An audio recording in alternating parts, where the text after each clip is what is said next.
Muy bien, muy buenos días. Quiero dar la bienvenida a la Comisión A51, Perspectiva Crítica del Diseño. Voy a comenzar leyendo el acta. Bien.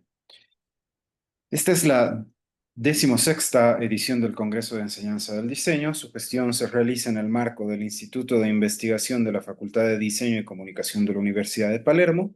El instituto abarca tres áreas: formación de posgrados, maestría, doctorado y postdoctorado multidisciplinario en diseño; actividades de investigación, que son las que se llevan adelante en el programa de investigación con sus más de 25 líneas, que luego se publican en los cuadernos de diseño del Centro de Estudios en Diseño y Comunicación.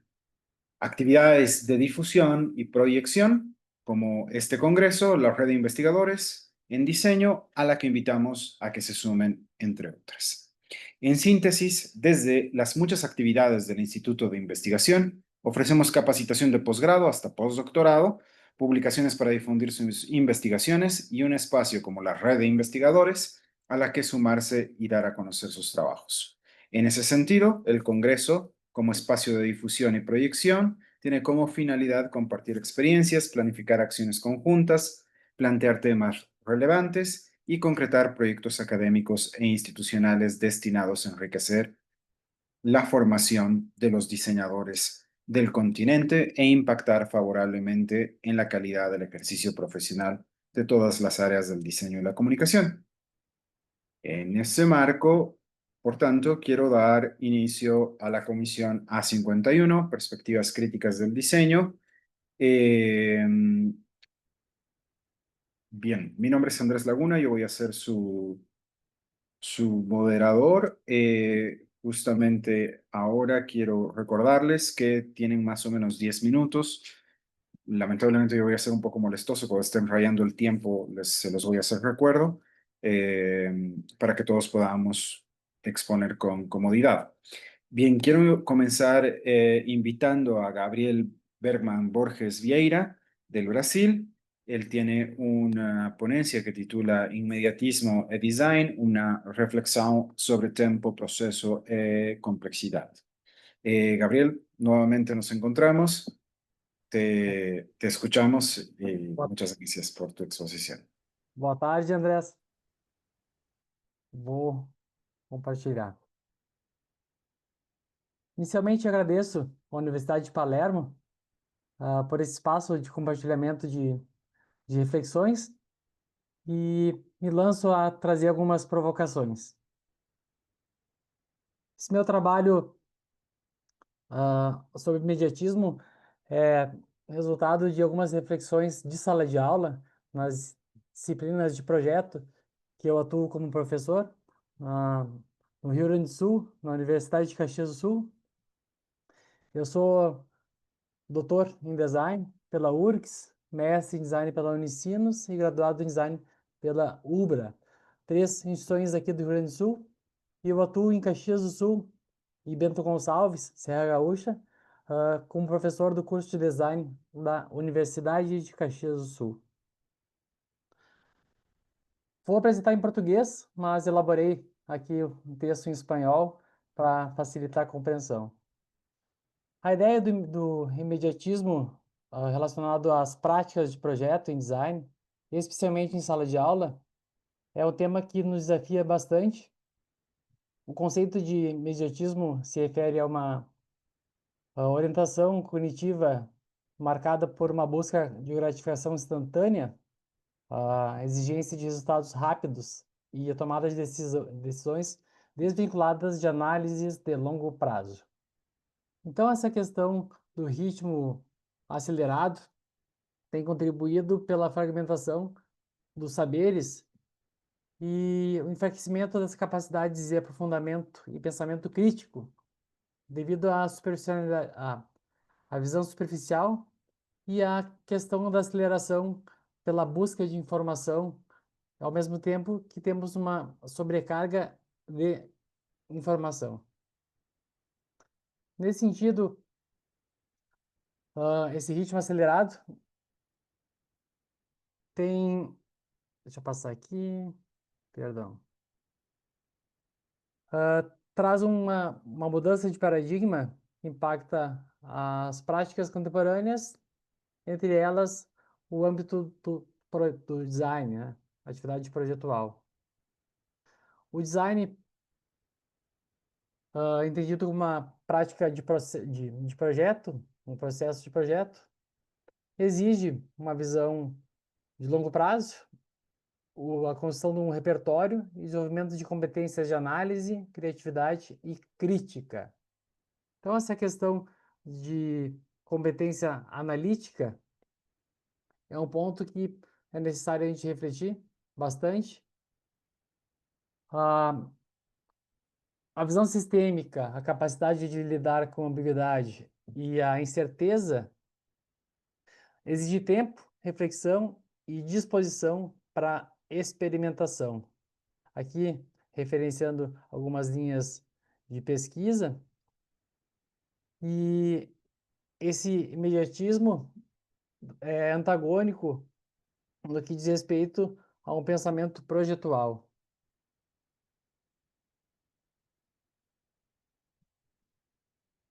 Aqui eu trago algumas questões relacionadas à prática de projeto e o impacto do imediatismo sobre essas construções.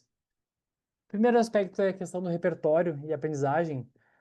A construção do repertório é fundamental para a prática do design, que permite que o designer entenda, conheça padrões, estabeleça conexões e proponha soluções contextualizadas e diferenciadas. Em contrapartida, a aprendizagem do design exige a exposição a várias referências, experiências e campos de conhecimento, mas a cultura imediatista desvaloriza a visão de longo prazo e promove uma expectativa de domínio rápido e resultados imediatos, que compromete o aprofundamento da aprendizagem.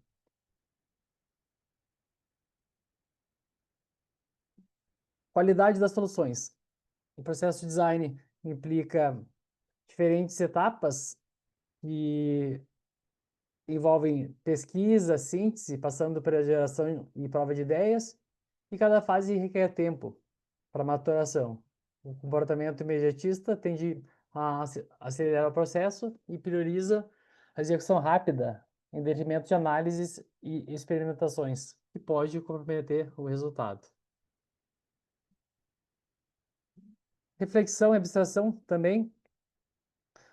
O design como um processo de reflexão na ação, o projetista tem que revisar de forma contínua as decisões, e esse processo demanda tempo e disposição para análise crítica e abstração. O estilo de vida imediatista, marcado por respostas rápidas e automatizadas, reduz espaço para reflexão profunda, o que pode gerar propostas superficiais e descontextualizadas. Complexidade dos problemas de design. Os problemas cada vez são mais complexos e multifacetados, que exige um enfoque de pesquisa e colaboração. Em contrapartida, o indivíduo imediatista tende a evitar temas que demandem tempo, não tendo paciência e um processo de análise detalhado, em função da valorização de soluções rápidas, que pode levar à banalização das questões relacionadas, que dão lugar a propostas frágeis, sem consistência e, e, e valor conceitual. Para finalizar, a questão mais importante nesse estudo é o tempo de projeto. O tempo de projeto é fundamental para escutar todas as partes interessadas, definir parâmetros, gerar ideias, conciliando todos os fatores de projeto, seja funcionais, estéticos e contextuais. E a, a abreviação do tempo pela influência do comportamento imediatista compromete a plena vivência do processo e fragiliza a inovação, gerando problemas também éticos da prática de design.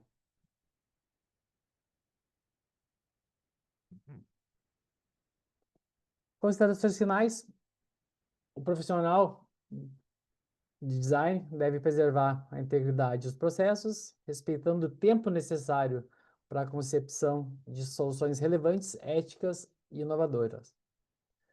A superficialidade derivada da visão imediatista é uma ameaça para a eficácia do design, que a força do design está essencialmente na capacidade de articular análise, criatividade e compromisso social. Então, essa reflexão é embasada com diferentes autores e, dessa forma, encerro minha participação. Agradeço. Muchas gracias, Gabriel, por tu exposición. Ahora, por favor, quisiera invitar al siguiente ponente, expositor, que es a Claudia Bordín Rodríguez, de Brasil también, que tiene una presentación que titula Diseñando para la Esperanza, reflexiones críticas para un diseño de interacción más humano y solidario. Claudia, ¿estás acá? Tienes Sí, tú la palabra. Muchísimas gracias. muchas gracias por estar acá também. Estimados colegas de formação em design, educadores em design, peço licença a vocês, les agradeço a sua participação nesta reunião e com grande alegria les pido permiso para ler a apresentação que preparei para o debate, que se intitula Desenhando para a Esperança, reflexões críticas para um desenho de interação mais humano e solidário. El contexto de la investigación que trago acá comenzó en 2017, cuando presenté el artículo Diseñar para la Esperanza como parte del desarrollo de mi tesis, proponiendo un diálogo entre la educación liberadora de Paulo Freire y el diseño de interacción, a través de una sonda cultural participativa, el diario de reflexiones sobre la esperanza. En este contexto previo a la pandemia, el diseño aún operaba en un escenario dominado por lógicas de eficiencia, escalabilidad y plataformas digitales, sin que sus impactos sociales y políticos se revelaron con toda su intensidad. Con la llegada del COVID-19, estas tensiones se hicieron evidentes, acelerando la digitalización, profundizando desigualdades, pero también activando redes de resistencia y prácticas colectivas potentes. En los últimos años, la obra de Freire ha emergido con más fuerza en los campos del diseño, la educación y la tecnología, en medio de debates urgentes sobre justicia social, decolonialidad y ecología de saberes. Su enfoque crítico y transformador ha inspirado nuevas epistemologías y formas de pensar el futuro, desde la acción colectiva.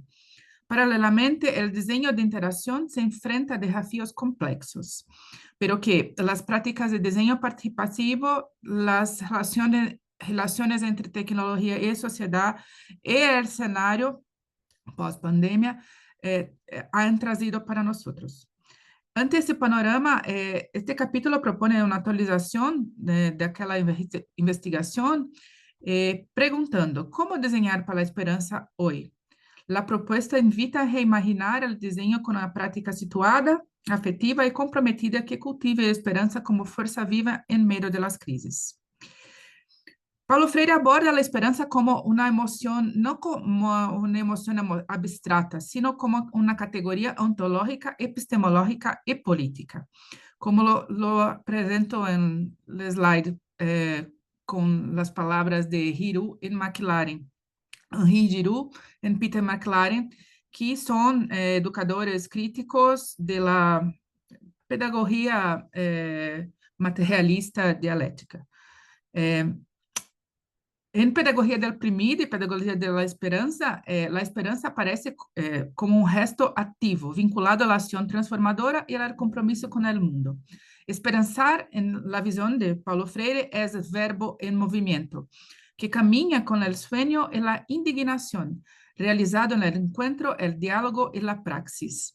Así, a esperança freiriana permite analisar criticamente la realidad, desvelar estruturas opresivas y construir colectivamente caminos de superación.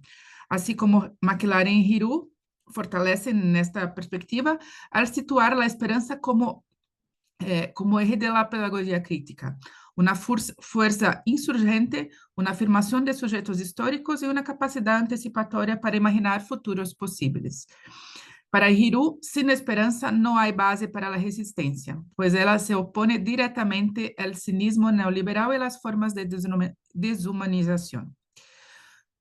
Bueno, las tres categorías fueron clave para en 2017 proponer la esperanza como categoría en el campo de diseño de interacción. La esperanza como intencionalidad cognitiva es una forma de entender que a través de la forma como me acerco a los objetos de conocimiento, me comprendo como un sujeto que el conocimiento no es algo dado, que los sujetos están siendo en el mundo que es inmutable, que no es inmutable y acabado. Sí creo que puedo cuestionar, transformar y repensar el conocimiento, me acerco como ser histórico, lo abordo como acción transformadora y por lo tanto con esperanza. La esperanza como afirmación ontológica es la percepción de uno mismo y de los seres humanos como seres naturalmente con esperanza, en el mundo abierto a la historia como posibilidad. Es el derecho a construir la propia identidad con libertad y autonomía y de manera que pueda ser autor de su propia historia y participar solidaria y creativamente en la construcción de la historia colectiva. Por último, la esperanza como conciencia anticipatoria se produce como por medio de la utopía, como los autores de la utopía concreta marxista Ernest Bloch y Erich Fromm, a través de los sueños o del ensueño de la conciencia, que incita a la reflexión sobre la realidad y que permite que el deseo tenga espacio.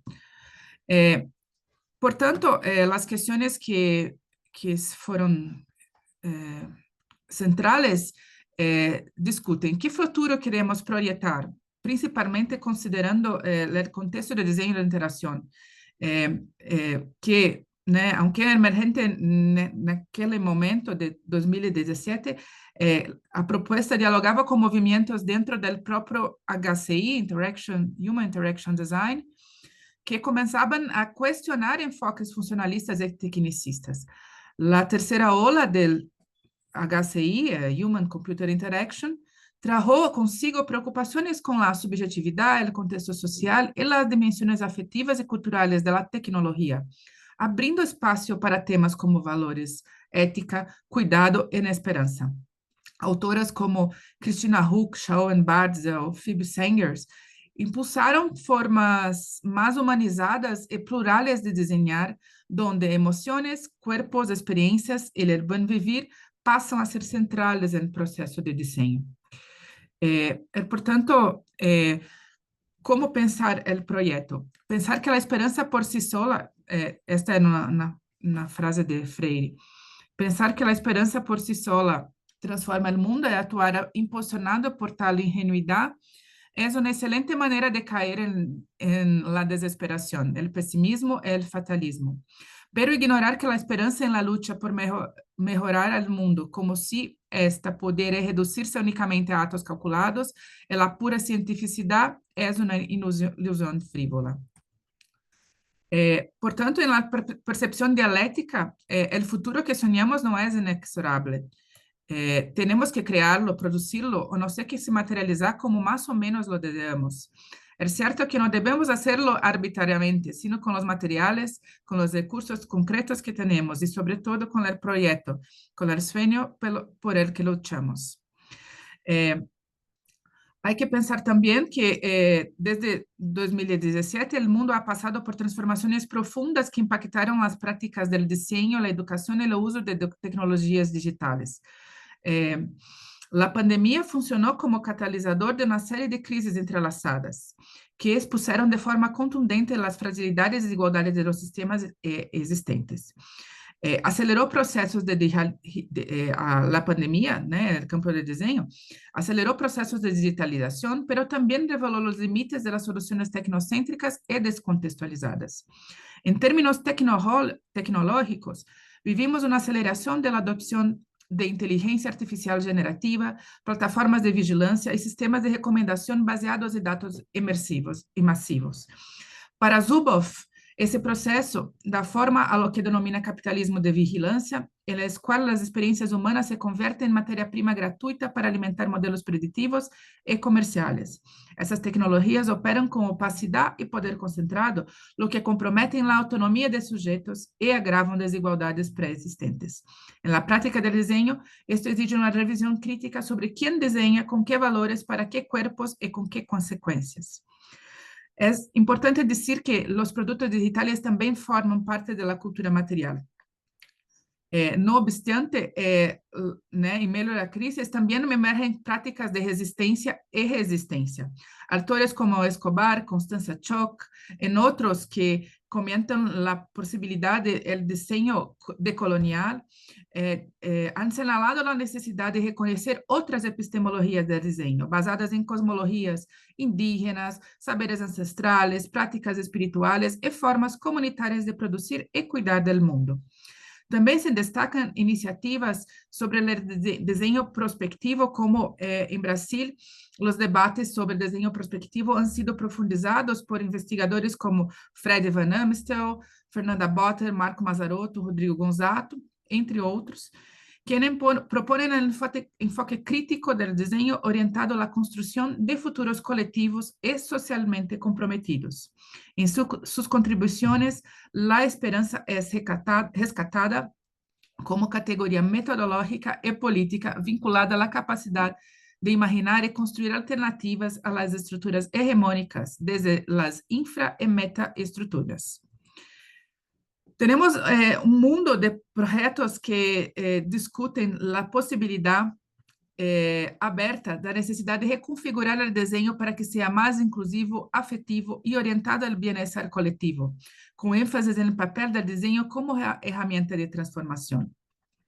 Destaco aqui como princípios em elaboração algumas discussões emergentes nas teorias críticas, a participação radical e a escuta comunitária, a prática de desenho situado e afetivo, o pensamento em futuros plurais, imaginativos e coletivos, e, por último, as resistências epistemológicas na construção de conhecimentos possíveis sobre a realidade vivida. Assim, invito a todas e todas a reflexionar sobre tais práticas em desenho de alteração que puedan integrar a categoria de esperança proposta por Paulo Freire a partir do marco teórico previamente citado. O que pode, então, significar projetar para a esperança? O que poderia significar desenhar para a esperança? Em primeiro, conceitos de desenho e uso, as formas de desenhar e a atenção às barreiras, como modo de pensar alguns requisitos à esperança. A esperança, por final, é uma força que estimula, que amplia a visão, que estabelece resistências e alimenta processos criativos. Deve ser rescatada em nossas análises, nossas reflexões e nossos processos formativos. Muitas graças, senhores e senhoras, por essa apresentação. Peço desculpa se falei muito rápido e me estendi. Convido a vocês a discutir o inédito viável e deixo aqui um trabalho que estamos fazendo no Brasil, na Universidade Tecnológica Federal do Paraná, um projeto chamado XDive, que discute design de interação mais diverso e plural, por meio de produções de vídeos e discussões sobre teorias não tradicionais no design de interação, e o LADO, o Laboratório de Design contra Opressões, que tem discutido também outras potencialidades do trabalho do Paulo Freire como contribuição às metodologias e às perspectivas críticas em design. Muito obrigada, eu finalizo essa apresentação. Muchísimas gracias, Claudia.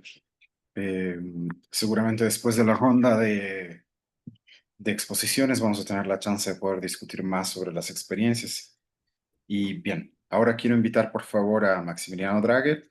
Él tiene una ponencia que titula El diseño objetual y las mediaciones sociales. Maximiliano, muchísimas gracias. Igual que tus colegas, tienes Hola, 10 muchas. minutos. Sí, voy a apagar la cámara porque me parece que tengo una conexión media baja para poder compartir. Entiendo que ahí se está viendo. Bueno, buenas tardes a todos. Soy Maximiliano Delager y voy a hablar del diseño objetual y las mediaciones sociales.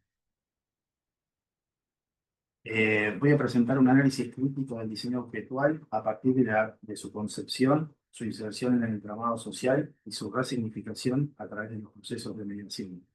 Para esto postulo la siguiente pregunta, que es ¿cuál es el rol del diseño objetual dentro de una sociedad en crisis? Y la hipótesis planteada es que el diseño objetual es una herramienta de producción de sentido, resistencia y emancipación. Retomando los aportes de Liceo Dolón sobre las teorías de usos sociales y de Martín Barbero sobre las teorías de las relaciones, voy a presentar algunos ejemplos para poder examinar cómo los bienes culturales adquieren valor principalmente por su capacidad de generar sentido en la sociedad más allá de su función utilitaria o del valor material que tienen.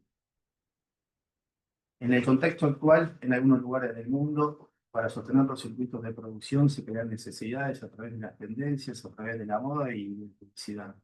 Este comportamiento lo marca un mercado que está hambriento, basado en una lógica de la industria, de estabilización y consumo y que necesita todo el tiempo producir y comprar para poder mantener la economía. El diseño hegemónico forma parte de este entramado político, social y cultural que responde a los intereses y a los valores de los sectores dominantes. Y este tipo de diseño, como señala Huergo a propósito de la hegemonía, produce un imaginario de orden y se presenta como el único camino posible, invisibilizando alternativas y deslegitimando otras formas de producción y de creatividad. El consumo se convirtió en un acto cargado de simbolismo, donde los productos no solo satisfacen las necesidades materiales, sino que también representan valores y estilos de vida. Como por ejemplo, si poseemos el último vehículo de lujo, por ejemplo, o último modelo, es símbolo de estatus y exclusividad, o si nos vestimos con las prendas de moda, reflejamos cierta vanguardia entre otras cosas. Con el paso del tiempo, esto evidencia que esta conducta desenfrenada provoca acumulación masiva de residuos y que está cubriendo nuestro planeta. Pero sin embargo, en otras partes del mundo, la lógica es la contraria.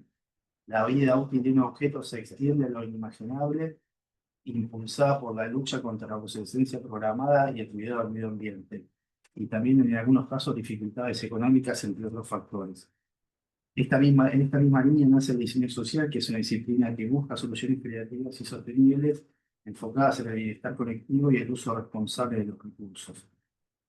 Dentro de este contexto surge el parcheo de baño del diseñador Ricardo Blanco.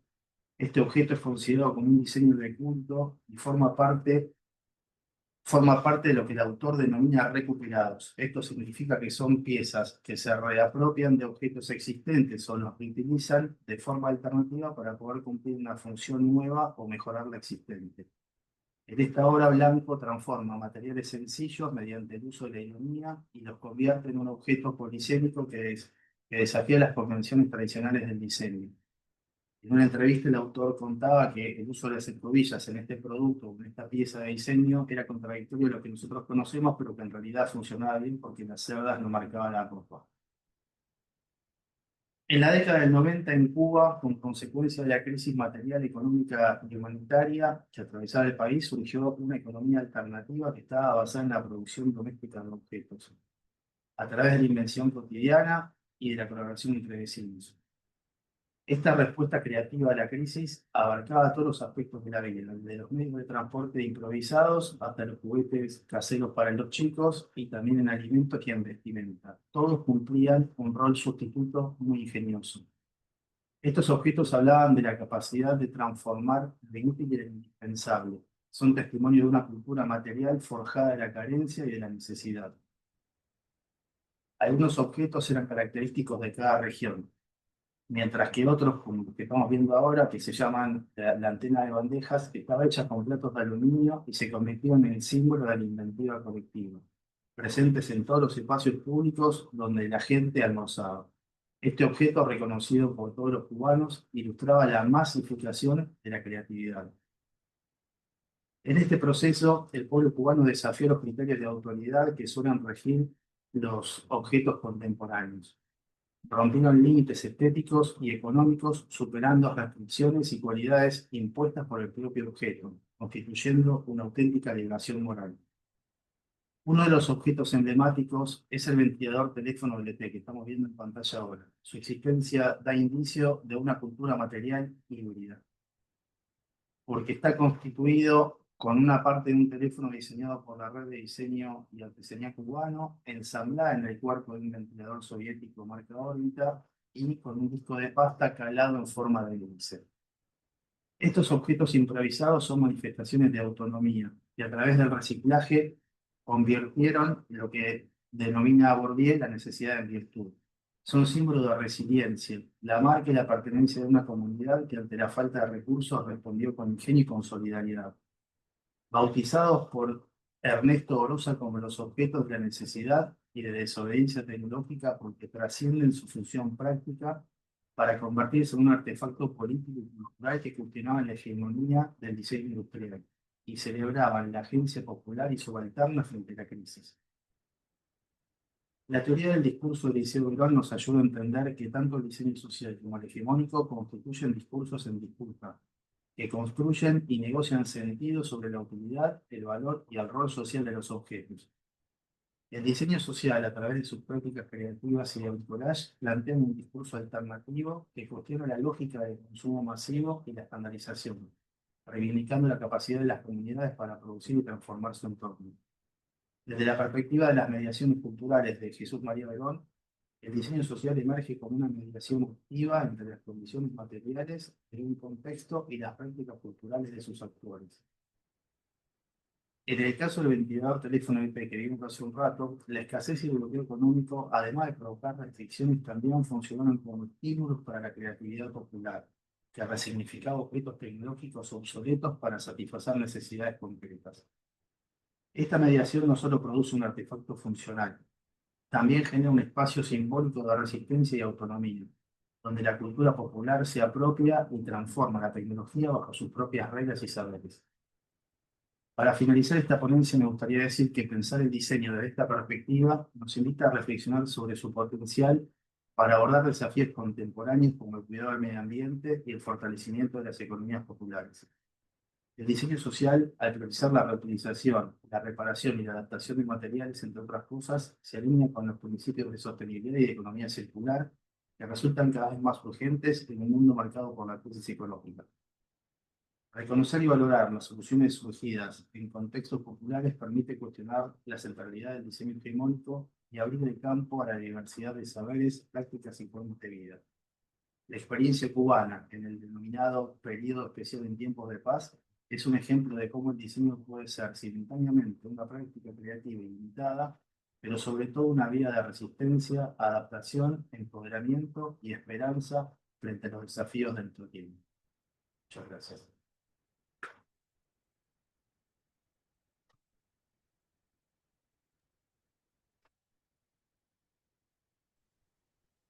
Muchísimas gracias, Maximiliano. Ahora, por favor, le voy a pedir a Laura Lorena Feijó, de Argentina, que continúe con su exposición, por favor, que su ponencia titula El diseño social, su influencia en la reconstrucción de identidades. Laura, Bueno, muchísimas gracias. buenos días, buenas tardes. Hola, ¿cómo están? Bien, entonces mi ponencia va a indagar la relación entre diseño social, la reconstrucción de identidades y las sensibilidades. Bien. Bien, los ejes que voy a tocar son el enfoque en la transformación subjetiva a través del diseño social, la experiencia de la cooperativa de diseño en Argentina, en Buenos Aires, y las artesanas Cuom en Chaco, las transformaciones emocionales concretas, las tensiones emocionales persistentes y por último las conclusiones. En el primer eje puedo enunciar mi hipótesis, que es que el diseño social puede generar nuevas sensibilidades y acciones capaces de transformar la subjetividad de sus integrantes a partir de un trabajo colaborativo organizado en pos de la valoración patrimonial. Por otro lado, en el estado del arte, lo que hemos encontrado es que hay un vacío teórico donde algunos de los escritos, de los estudios, abordan el rol del diseñador en la dimensión social, la economía social y solidaria, las organizaciones orientadas a valores y el diseño con comunidades indígenas, llamadas así, o pueblos originarios, en algunos otros pocos escritos, que no es menor el detalle, porque ya han hablado acerca de estudios decoloniales, incluso de la cooperativa de diseño, pero no en la relación que se genera entre las partes y cómo los afectos generan una modificación subjetiva de identidad en ambas partes involucradas. Entonces, la mayoría de los estudios sobre diseño social se enfocan en efectos funcionales, económicos o culturales, y encontramos este vacío crítico que no se examina cómo los vínculos emocionales y encuentros corporales transforman las subjetividades. Entonces, para ello, lo que he realizado es un marco teórico emocional integrado, lo llamé así emocional porque integra teoría sobre las emociones, sensaciones y cuerpos.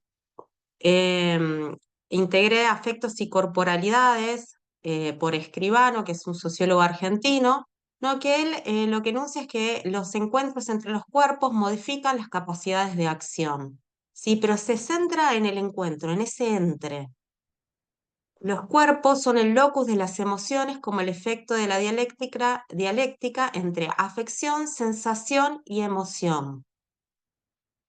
También tomó el término performatividad de Butler. Las identidades se constituyen a través de la repetición de actos y discursos, y lo voy a llevar a la práctica teórica en cuanto al que el diseño como práctica performativo materializa y refuerza identidades.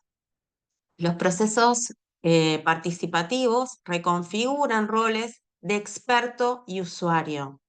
En tanto al término habitus, que lo tomo de Bourdieu, como sistemas, disposiciones duraderas y transferibles, estructuras estructuradas predispuestas a funcionar como estructuras estructurantes, pongo en tela de juicio esta crisis del hábitus disciplinar cuando las disposiciones incorporadas se enfrentan a lógicas alternativas de acción, de proceso, de creación.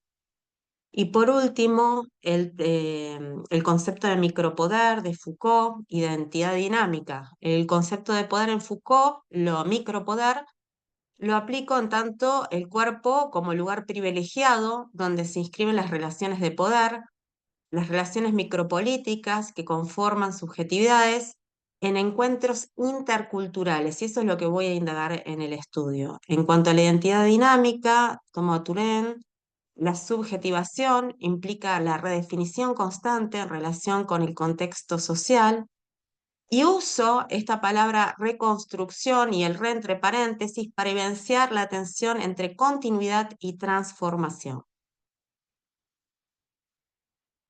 Bien, entonces el estudio de caso va a ser el estudio de caso relacionado a este encuentro entre la cooperativa de diseño, que es una cooperativa que funciona a partir de la crisis del 2001 en Argentina, en una fábrica recuperada en el barrio de Caballito, y las artesanas COM en el Chaco, ¿sí? Son 7 diseñadoras urbanas en Buenos Aires y son aproximadamente entre 12, 13, 14 artesanas QOM en la localidad de Castelli. La distancia física es alrededor de 11.000 kilómetros. La distancia simbólica es que son dos epistemologías distintas, sistemas culturales y modos productivos completamente diferentes. El choque inicial fue que las diseñadoras llegaron con una racionalidad técnica. Ellas pensaban en optimizar tiempos y mejorar los productos. Y las artesanas tenían una lógica cultural. Cada canasto que realizaban con unas hojas de palma, que es parte propia del Chaco, identitaria, es un legado familiar, donde el monte que les provee la hoja de palma carandilla, que es específica del Chaco, Paraguay y Bolivia, con la que trabajan es su hogar. El secado y la consiguiente fragilidad de las asas de los canastos, que era uno de los problemas, y bolso, forma parte de un ciclo natural de materiales que las artesanas comprendían y aceptaban como parte inherente de su relación con el entorno.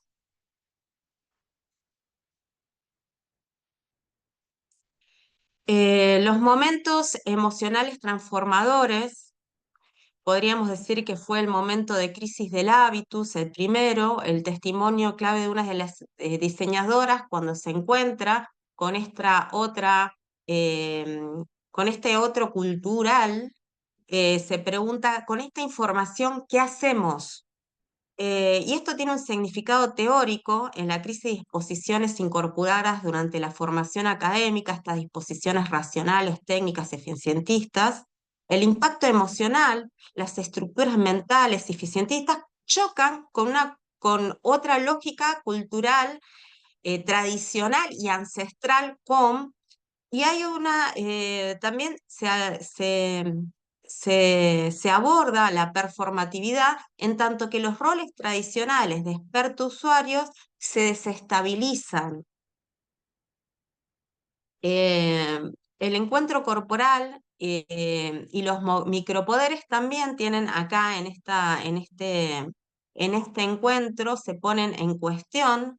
Hay un testimonio transformador de una de las diseñadoras que dice: fuimos a cosechar la hoja de palma. Al mismo tiempo que ellas encontraban cuánto era el valor de su producto, nosotras íbamos aprendiendo el valor de nuestro trabajo en paralelo. Lo que hicieron las diseñadoras urbanas para poder comprender, para poder encarnar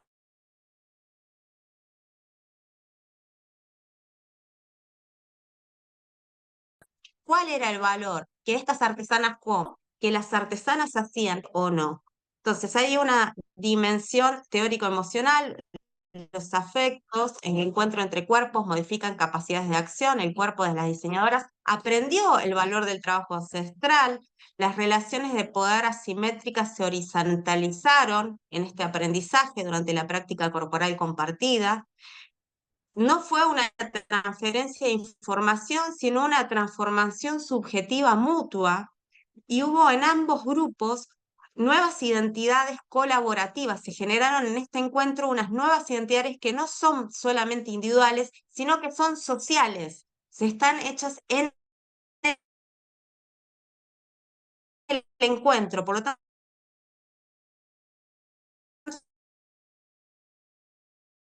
son identidades colaborativas basadas en el reconocimiento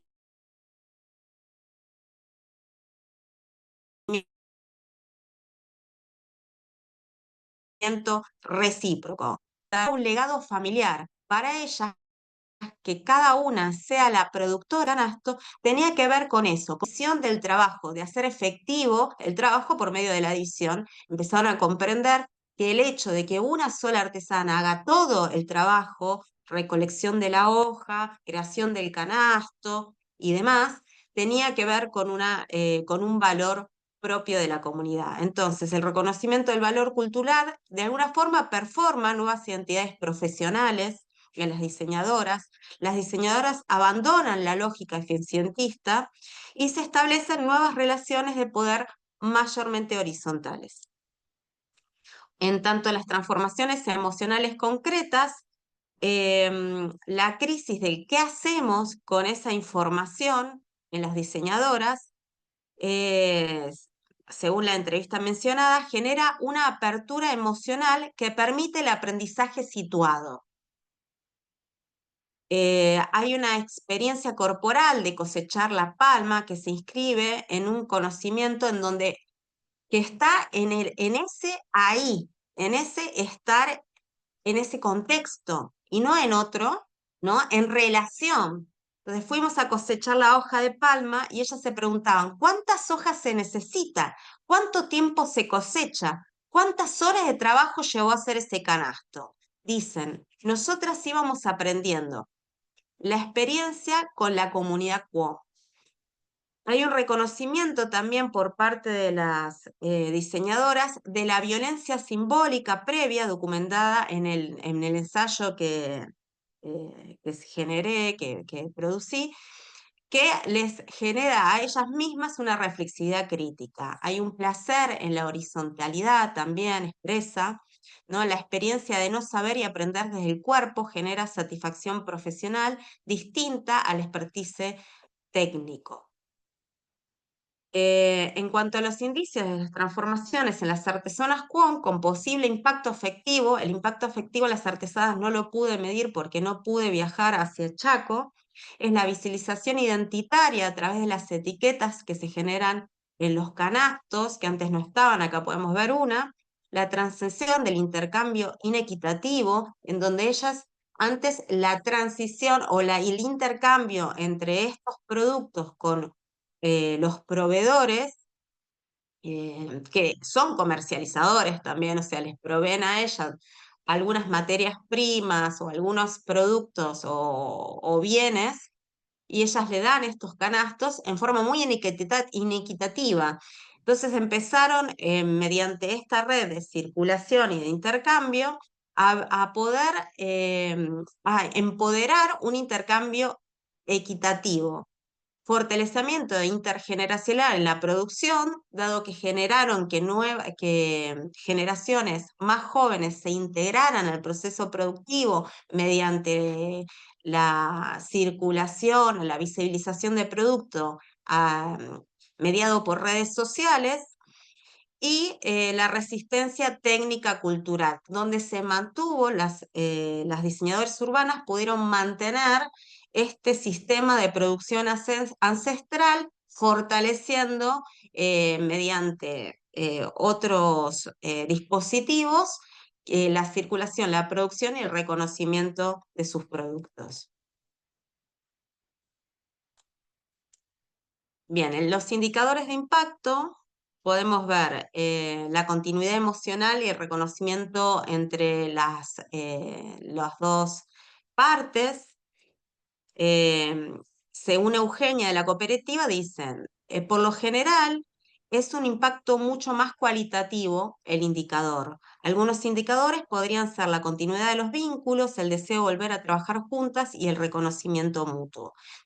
Entonces, las métricas afectivas son los vínculos perduran más allá del proyecto, hay una valoración recíproca de saberes, la motivación emocional para futuros proyectos y el trabajo más estable, incorporación de hijas e hijos y otras generaciones al proyecto Cuom. Las tensiones emocionales persistentes Laura, se estamos al límite visibilizan. de tiempo, por favor. Perfecto, gracias. Estética versus mercado, gracias. Y conflicto identitario y resistencia afectiva, ¿no? Las diseñadoras urbanas trabajan con otros productos donde siempre se tensa entre estética y ética. La conclusión es que el diseño como tecnología emocional transforma, subjetiva y articula las dimensiones teóricas. La conclusión destaca como el diseño social opera como una tecnología de transformación subjetiva, articulando múltiples dimensiones teóricas para generar encuentros afectivos y nuevas identidades. Implica teórica y práctica, se discuten las implicaciones, reconocer a las emociones como el mecanismo central de transformación en el diseño social. Muchas gracias. Muchísimas gracias, Laura. Ahora quiero dar paso, por favor, a la siguiente exposición. Quiero invitar a Cristian Eduardo Secul. Cristian va a exponer una ponencia que titula Noir y Postmodernidad, Estética y Narrativa Postcomunista en Roist, 1997, del 2021. Cristian, muchísimas gracias. Tienes la palabra y esperamos que ronde tu exposición en 10 minutos. Gracias. Muy bien, muchas gracias. ¿Se escucha bien ahí? Espero que sí. Se escucha perfecto. Bien, bueno, voy a compartir pantalla. En principio, obviamente, agradecer el espacio. Como bien dijo acá el colega, la exposición tiene que ver con un trabajo puntual de una dinámica audiovisual, que es una serie de Polonia, que tiene 3 ediciones, tiene 3 temporadas, y forma parte este trabajo de un proyecto del programa Estímulo de la Universidad de Palermo. Yo soy docente en distintas universidades, entre ellas en la Universidad de Palermo, en Argentina. Y el programa Estímulo es un programa que permite poder desarrollar una serie de investigaciones en un tiempo determinado y a partir de ahí poder utilizar espacios como este, por ejemplo, para poder comentar cómo fue el desarrollo de esa investigación. Este trabajo, situado y mirando puntualmente una investigación, no, perdón, un marco audiovisual como el de la serie ROX, en realidad es El Pantano, que es una serie de Polonia que tiene 3 temporadas. Dentro de este programa Estímulo pude analizar la primera temporada, que está situada en la década del 80, en Polonia. Es un policial que trabaja todas las temáticas típicas de un género policial en Europa del Este. La serie fue realizada en 2018, allí comenzó, pero tiene la mirada puesta en un tiempo crítico para la Unión Soviética y especialmente para los países que estaban bajo la órbita, entre ellos Polonia. Y esa primera temporada que aborda la década del 80 a mí me permitió ver de qué manera aparecían los relatos de esa época, los elementos, las imágenes puntuales que refieren a un pasado ochentoso muy diferente a lo que podemos estar acostumbrados a lo que es la reminiscencia estadounidense. En los 80 de la Europa del Este es agobiante, es un proceso muy cercano obviamente, al control total por parte de gobiernos que tenían una mirada comunista, pero una mirada comunista ya de una guerra fría que estaba en un momento de cierre.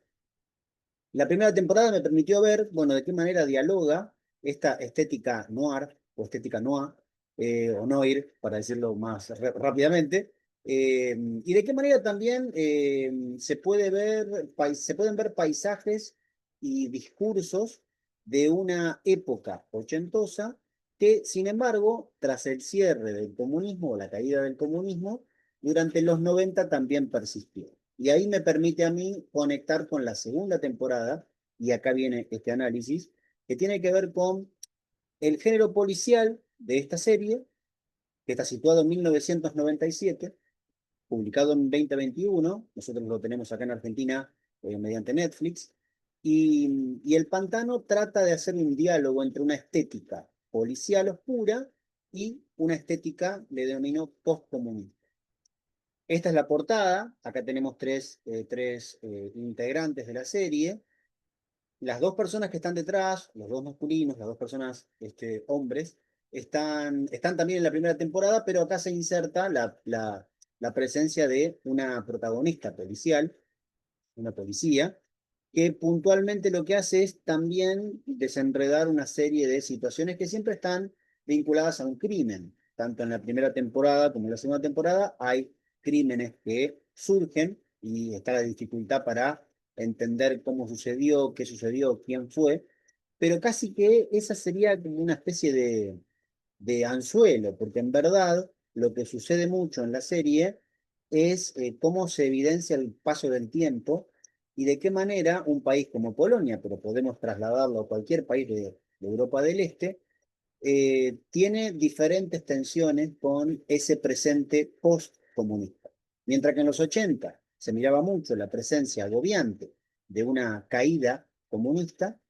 En la década del 90 se evidencia una alianza con cierta mirada capitalista, pero a la vez cómo siguen estando los rastros o las huellas del pasado comunista en Polonia, Polonia de la década del 90.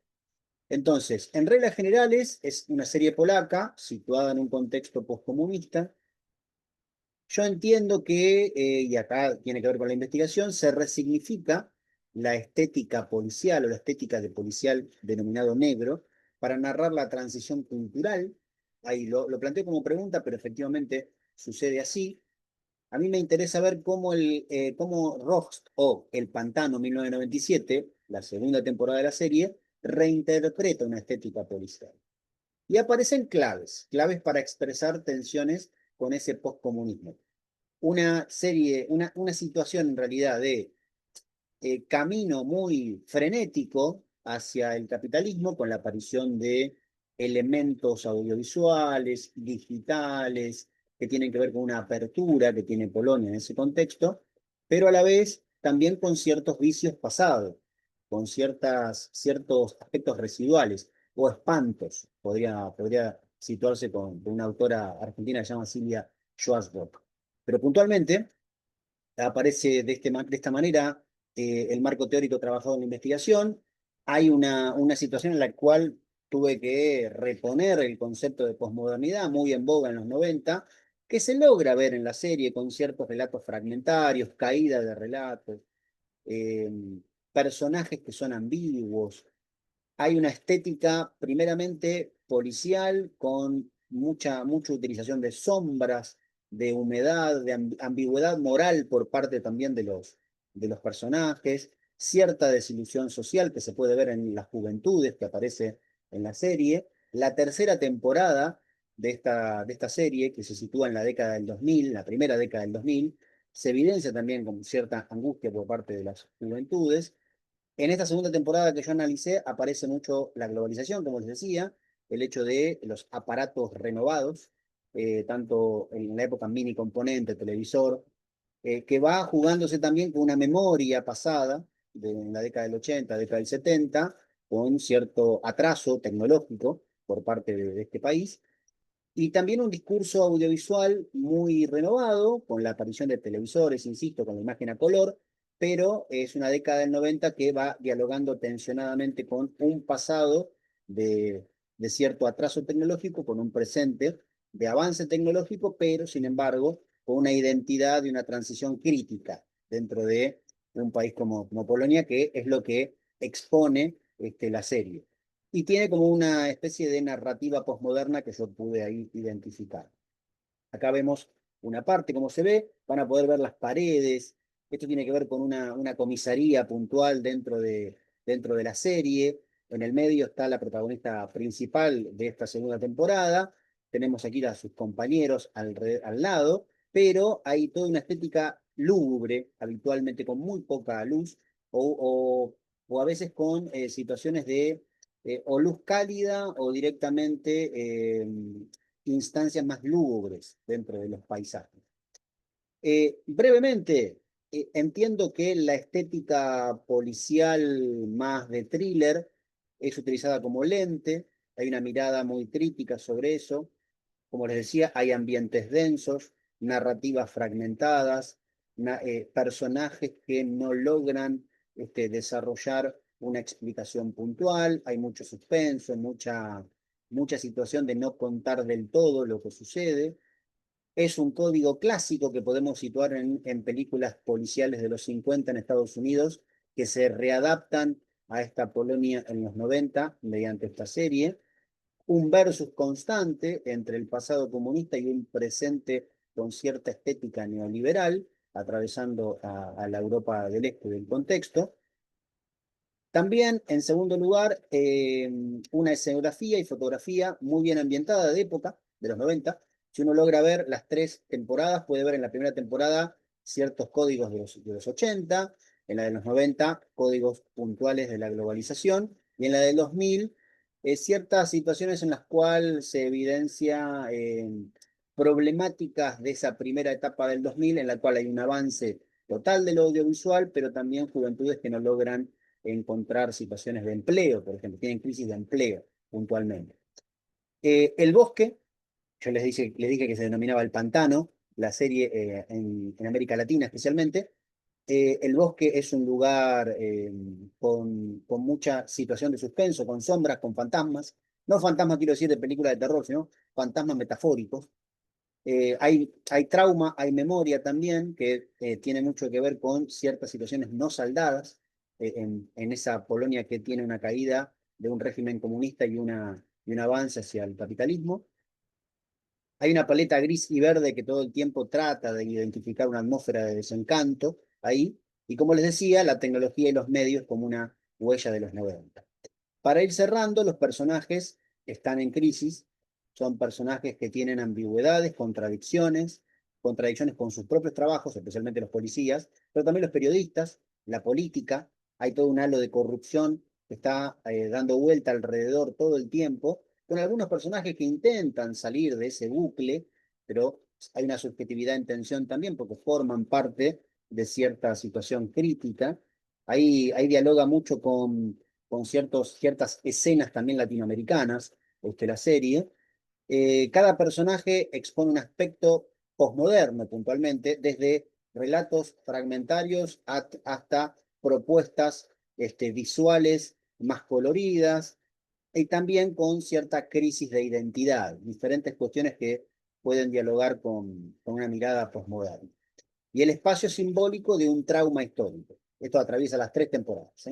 El trauma histórico de una Polonia que no pudo resolver ciertos dilemas políticos y sociales, que va trasladándose a lo largo de los 80, los 90 y los 2000. En este caso puntual, analicé la década del 90.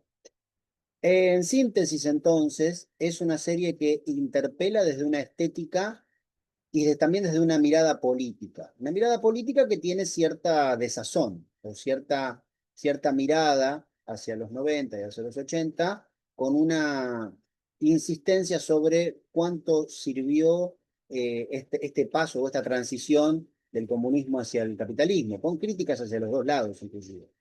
Representa una mirada de la memoria, el trauma y la transición cultural. Se evidencia muy bien la transición cultural, especialmente tecnológica, que tiene la serie. Ahí aparece la estética policial opaca como un lenguaje y también como una forma de utilizar el archivo. El archivo, quiero decir, los recuerdos que tiene el país y que se puede ver a partir de la serie. En la tercera temporada van mucho más atrás, van hacia la Segunda Guerra Mundial, para que se vea cómo insisten en que hay cuestiones que no han sido saldadas.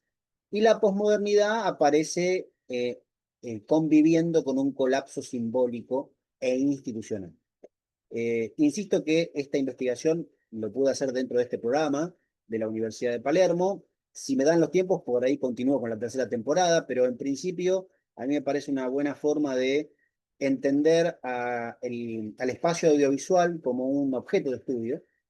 Yo provengo de la comunicación, no tanto del diseño, aunque doy clases en diseño, pero sin embargo me permite analizar discursos, estéticas, narrativas, retóricas, y tratar de ver cómo la estética política también dialoga con una estética más visual de decisiones, tanto de guión, pero muchas veces también de la dirección, de mostrar este tipo de imágenes. Recomiendo que vean la serie, son 3 temporadas, insisto, especialmente si les gusta todo lo que tenga que ver con la subjetividad política o las formas de narrar un pasado. En este caso, un pasado de Ciudad del Este, puntualmente en Polonia. Muchas gracias por la atención y ahí dejé mi contacto por las dudas. Muy amable por el espacio. Muchas gracias, Cristian. Aprovecho, sí, para que los autores puedan compartir su contacto en el chat y así se puedan generar mayores contactos. Bien, Cristian, que seguramente vamos a poder conversar más al finalizar la ronda de exposiciones. Ahora quiero invitar, por favor, a María del Carmen Cetina Rodríguez de México. Ella tiene una ponencia que titula Un estado del arte de la antropología para el diseño. Carmen, tienes la palabra. Muchas gracias por acompañarnos. Hola, ¿qué tal? Muy buenos días. Me estaba tratando de enviar mi cámara, creo que ya no sé si se abrió. Se te ve, sí. Sí. Bueno, la voy a leer porque no tengo muchas habilidades retóricas. Bueno, es un trabajo que surge de un interés personal por conocer más sobre el campo de la antropología y el diseño y sus vínculos. Em, Bien, quisiera trabajar, bueno, con el caso mexicano y expongo, pues, mi trabajo. Entonces, bueno, le modifiqué el título, me faltó un estado del arte de la antropología para el diseño en México. El objetivo de este trabajo de esta presentación, perdón, es ofrecer, en primer lugar, una visión sobre los enfoques que tuvieron los estudios de antropología y diseño en otros lugares, para después presentar de manera muy general algunas de las investigaciones que se han desarrollado en México sobre antropología y diseño. En el ámbito de la literatura anglosajona, tenemos autores como Plowman, Donald Norman, Tonoto, Adam Dancy, Tim Ingold, entre otros, que han expuesto la manera en que la antropología y el diseño se conjugaron en diferentes escenarios durante el siglo XX. Respecto de ello, Tonoto señala que los antropólogos empezaron a colaborar en la industria en la década del 30. Las investigaciones que se realizaron obedecieron a diferentes objetivos. Ejemplo de ellos fueron los destinados a conocer las circunstancias que afectaban la productividad de los trabajadores, analizando desde las condiciones físicas hasta factores sociales, el comportamiento humano en relación con las primeras computadoras, así como el análisis del comportamiento de los usuarios y la participación de los usuarios en la creación de objetos de diseño. Paulatinamente, la segunda mitad del siglo XX se fue configurando la disciplina de la antropología del diseño para formar sus propias bases. Para la década de 1990, Blooming presentó una guía de los principios básicos de la etnografía para el diseño. En las últimas décadas, el campo de la antropología del diseño ha colaborado con otros ámbitos, no solamente de la industria. Cabe destacar que la antropología del diseño se ha configurado como una disciplina independiente de la antropología a partir de la década del 80 del siglo pasado. Quizá una de las aportaciones de la antropología para el diseño ha sido la creación de metodologías que tienen un sentido más experimental y que forman parte del campo del diseño, tales como el uso de la infografía, mapas mentales, entre otros. A nada de ello, el interés no se centra en el presente, sino que está orientado hacia el futuro. Trata de incidir y generar cambios en la sociedad. A diferencia de la antropología, el conocimiento sobre cultura es limitado, a un lado de ello no genera teoría, sin embargo, se puede servir de algunos conocimientos teóricos para orientar las investigaciones. Por otro lado, para referirse al caso mexicano, en los primeros años de la década del 90 del siglo XX, se presentó una de las primeras obras de antropología del diseño cuyo nombre fue Contribuciones para una antropología del diseño de Fernando Martín Juez, quien a través de un estudio de casos reflexionó sobre la creación del diseño. En sus investigaciones exploró diferentes aristas sobre los diseñadores, los objetos de diseño y su creación. A pesar de que el trabajo enuncia algunas obras paradigmáticas sobre el campo de la antropología, en la segunda parte de la obra se decanta por la teoría de la complejidad de Murid. Martín realiza un acucioso trabajo de campo en una comunidad para comprender el papel de la cultura en el ámbito del diseño, así como asimismo reflexionó sobre algunos aspectos del campo del diseño. Cabe destacar que la obra de Martín Juez se centró en tema de producción, de la producción por personas que diseñan pero que no son diseñadores. En los últimos años, otros investigadores del campo de la antropología del diseño han presentado diferentes aproximaciones al uso de la teoría y las herramientas antropológicas en el campo del diseño, quienes podemos citar a Mercedes Martínez González a través de su investigación, y cito, Tejiendo Destinos, la antropología y el diseño en estudios de objetos de Palma de 2017. Esta investigación fue resultado de su tesis de doctorado. Es una investigación que explora el contexto cultural, económico y fisiográfico que rodea la creación de objetos de palmos, así como las estrategias y metodologías que siguen los artesanos en la creación de sus productos. Por otro lado, está el artículo Interesadores de Cosas de Diseño y Antropología en el estudio de los objetos de Cuanajo, Michoacán, México 2020. Dicha investigación se realizó en el contexto educativo y tiene como objetivo acercar el diseño a los artesanos de esta comunidad. o sea, me refiero a Cuanajo, Michoacán. En el proceso del proyecto exploró diferentes alternativas para colaborar con la comunidad, dado que la idea era que no fuera una relación vertical, sino más bien una relación horizontal. Por otro lado, tradujo la obra de Tonoto Rachel Charlotte Smith, Metegisbe, que lleva por título Entre hacer y conocer, 6 textos sobre antropología del diseño y antropología visual, eh, por citar algunas obras. En este mismo tenor está el trabajo de Yanira Bedoya Pereda, perdón, entre la que podemos citar aproximaciones a la afectividad humana desde la dimensión sociocultural de los sentidos. En este trabajo en particular, el autor utiliza planteamientos teóricos del campo de la antropología para realizar el análisis de piezas en el contexto de la cultura, específicamente del periodo prehispánico. En las 3 últimas décadas también se han desarrollado sus trabajos otros investigadores, entre los que podemos citar a Mónica Susana de la Barrera con su estudio Antropología y Diseño, la concepción del diseño desde la innovación, perdón, de 2018. Un poco más reciente, Erika Marlene Cortés López con el trabajo La investigación etnográfica en diseño, así como el estudio Etnografía aplicada al diseño industrial de Sandra Meli Martín y Enrique Rodríguez de 2020. Para esta presentación quisiera centrarme en el uso de la etnografía en el ámbito del diseño y proponer lo que podría ser los orígenes en la primera mitad del siglo XX para México. A diferencia de la experiencia norteamericana en lo relativo al vínculo de la antropología y el diseño a la industria desde la primera mitad del siglo XX, para el caso mexicano el enfoque del diseño y la antropología estuvo encaminado hacia el espacio del campo o el espacio agrario, pues es donde se producen mayormente las artesanías. Durante la primera mitad del siglo XX, la diseñadora industrial Clara Porcet, quien era de origen cubano, desarrolló trabajo de campo y observación y entrevistas a artesanos de diferentes latitudes del país con el objetivo, perdón, con el objetivo de conocer sus procesos de producción.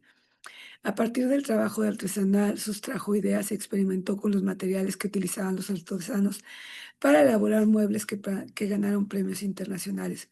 Por otro lado, trató de estrechar la relación entre empresarios dedicados a la producción de muebles y artesanos para la masificación de algunos productos. En la segunda mitad del siglo XX, Oscar Habermas también empleó las herramientas de la etnografía para trabajar en el ámbito del diseño. Con artesanos, grupos y comunidades estableció una relación horizontal a través del diálogo, la observación y la comprensión profunda de la vida de las personas. Aunado a ello, trabajó con la mano de obra de los actores sociales de las comunidades para comprender sus saberes y prácticas adicionales. Gestionó fondos para la construcción de escuelas y clínicas.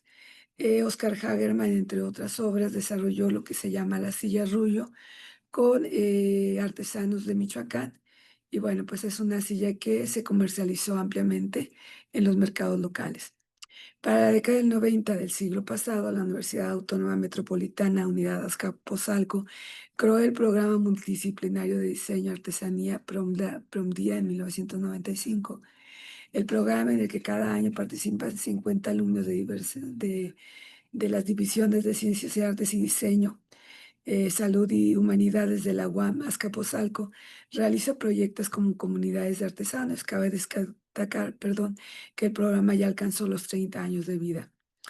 El programa tiene una metodología desarrollada, la cual ha sido adecuada con el transcurso del tiempo. La primera parte del programa establece contacto con los artesanos para recopilar información y descubrir las problemáticas que enfrentan. Después se lanza una convocatoria en la UAM. Posteriormente se sensibiliza a los estudiantes sobre los escenarios que van a encontrar a través de la práctica de pláticas sobre la cultura, las artesanías, el arte popular, entre otros. En la siguiente etapa, los estudiantes van a vivir con los artesanos para conocer de cerca el contexto y las dificultades que enfrentan, así como sus técnicas de producción. La meta es que intercambien ideas y no haya una imposición de creación ni por parte de los artesanos ni tampoco por parte de los estudiantes. Al final, los estudiantes entregan un reporte y las estrategias utilizadas para el programa son, bueno, desde mi punto de vista, son muy similares a las de la antropología clásica del siglo XIX, ¿no? Cuando las personas o los estudiosos se trasladaban a diferentes lugares del mundo para conocer la cultura, integrarse y, bueno, generar grandes explicaciones. Cabe destacar que algunos egresados del programa multidisciplinario de diseño de artesanías PROMDIA se incorporaron a programas a las universidades interculturales, que son un modelo de universidad para lugares en donde se habla la lengua indígena y también se habla el español, ¿no? Bueno, pues para promover el conocimiento. Y bueno, esta misma metodología que se utiliza en PRONDIA en la UAM, perdón, la han implementado para trabajar. Por otro lado, en los últimos años se han generado diplomados cuya metodología proviene del campo de la etnografía y la finalidad es implementar el diseño en el ámbito de la producción artesanal. Ejemplo de ello es diseño colaborativo organizado por Luis Equiwa Zamora. Algunas otras universidades en los últimos años también han, universidades privadas, digo, han implementado el trabajo en campo con artesanos. Bueno, a modo de conclusión, existen diferentes factores por los cuales durante la mitad del siglo XX el diseño volteó su mirada a los artesanos. Por un lado, para principios del siglo XX en México, la mayor parte de la población vivía en el campo, a ello era la mayor parte de la población indígena, tal como lo relata Frank Tannenbaum, que señala que en México había poca industrialización. Por otro lado, estuvieron las políticas posrevolucionarias que para encontrar la identidad nacional utilizaron el pasado. En el caso de la arquitectura, pues se retornó la arquitectura virreinal, pero en el ámbito de los artistas voltearon la mirada hacia el mundo indígena y su producción cultural. Algunos artistas de principios del siglo XX colaboraron con artesanos y bueno, pues en este sentido tenemos el ejemplo de Clara Porcet, que hizo trabajo en campo para conocer las artesanías. Por otro lado, y bueno, y generar sus propios diseños a partir de materiales y de estilos de diseño. Por otro lado, para la segunda mitad del siglo XX está el caso del programa multidisciplinario de PROMDIA, creado en 1995, el cual desde la perspectiva de Fernando Schul, que fue el creador, tuvo por objetivo abrir un campo de oportunidades para quienes estaban egresando de la carrera de diseño industrial, pues recientemente había pasado la crisis económica y el futuro se tornaba incierto para los nuevos empresarios. Sin embargo, desde mi punto de vista, desde la última década, de alguna manera, el trabajo con artesanos ha tomado otras dimensiones, ¿no? Como el uso de sus estilos y sus diseños, sin reconocer el trabajo de ellos ni tampoco su diseño. Y bueno, pues básicamente algunos diseñadores se han quedado a trabajar en campo, pero por la mano de obra barata y el trabajo calificado de los artesanos, y que, bueno, encima hacen su aportación con sus productos de diseño artesanales. Bueno, hasta aquí dejo mi presentación. Agradezco muchísimo que haya sido aceptada mi ponencia y bueno, pues felicito a mis compañeros. Estuvieron muy, muy interesantes sus trabajos. Gracias. Muchísimas gracias, Carmen. Bueno, la última exposición está a cargo de mí, así que voy a compartir mi pantalla eh, y comentarles un poquito bueno, básicamente los resultados de esta investigación. Como ya me había presentado, soy Andrés Laguna Tapia. Yo trabajo en la Universidad Privada Boliviana en Cochabamba. Dirijo un centro de investigación que es el Centro de Investigación en Comunicación y Humanidades, en el que entre las distintas líneas de investigación que tenemos, los estudios fílmicos son uno de los puntos esenciales. Yo principalmente me dedico a la crítica y a la historia del cine de mi país, de Bolivia, y concretamente la exposición que quiero compartir con ustedes titula Caras pintadas, estereotipos de clase y raza en el cine boliviano. Les comento un poco los antecedentes de esta investigación. En realidad, la idea original la tengo trabajando hace varios años, hace casi, sí, de hecho más de una década, cuando estaba realizando mi tesis doctoral, comencé a ver ciertos patrones en la comedia fílmica en Bolivia que pueden ser muy coincidentes con la comedia fílmica latinoamericana en general, que comenzaron a llamar mi atención. Y justamente conectando con la tradición de cine que yo había visto mucho, comencé a encontrar cierto tipo de hallazgos. Abandoné el tema durante muchos años y este año, seguramente algunos de ustedes lo saben, estamos celebrando el bicentenario de la República o de la Independencia de Bolivia. Por tanto, se me encargó escribir una serie de textos sobre la historia del teatro en Bolivia y sobre la historia del cine para los libros del bicentenario que organiza el Ministerio de, perdón, la Vicepresidencia de la República. Y a raíz de eso retomé algunas ideas y en torno a las clases que he estado impartiendo para gente de diseño y para estudiantes de comunicación.